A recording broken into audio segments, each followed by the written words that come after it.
आबोतानी या आबूतानी को भारत के अरुणाचल प्रदेश राज्य की तानी जनजातियों का पूर्वज माना जाता है।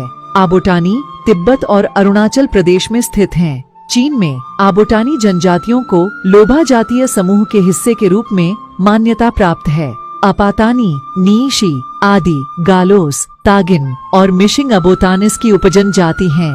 वे डोनई पोलो धर्म का पालन करते हैं और चावल की खेती की तकनीक का श्रेय आबोटानी को देते हैं।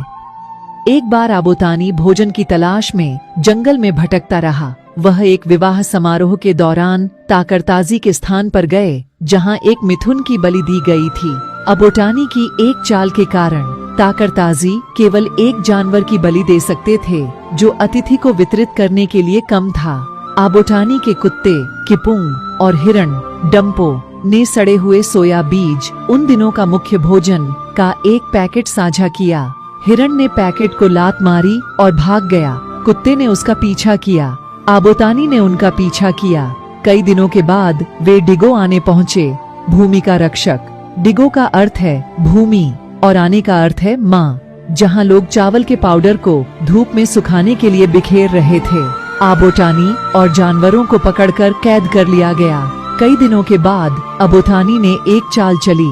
उसने अपनी बगल में एक मरा हुआ चूहा डाल दिया और ऐसा अभिनय किया मानो वह मर रहा हो। चिंतित थे कि वे ताकरताजी लोगों को नाराज कर सकते हैं। डिगो आने लोगों ने आबोतानी को मुक्त कर दिया और उसे चावल, बाजरा और मक्का के बीज दिए। डिगो आने क्षेत्र की एक महिला ने उन्हें बताया कि चावल की खेती कैसे की जाती है। आबोटानी अपनी बुद्धिमान पत्नी एओडिलियांग डिब्यू की बदौलत चावल की खेती में सफल रहे।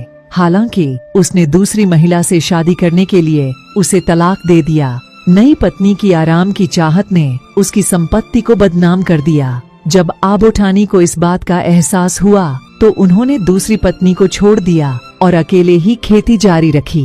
आबोटानी के जीवन की घटनाएं और चावल की उनकी खोज तानी परंपराओं का हिस्सा हैं और वर्ष की विभिन्न अवधियों चावल की खेती के मौसम के बाद में मनाई जाती हैं। आबोटानी भोजन और समृद्धि के लिए मानव जाति के संघर्ष और परिवार में धन लाने के लिए पुरुष और महिला के बीच सामंजस्य की आवश्यकता का प्रतीक है।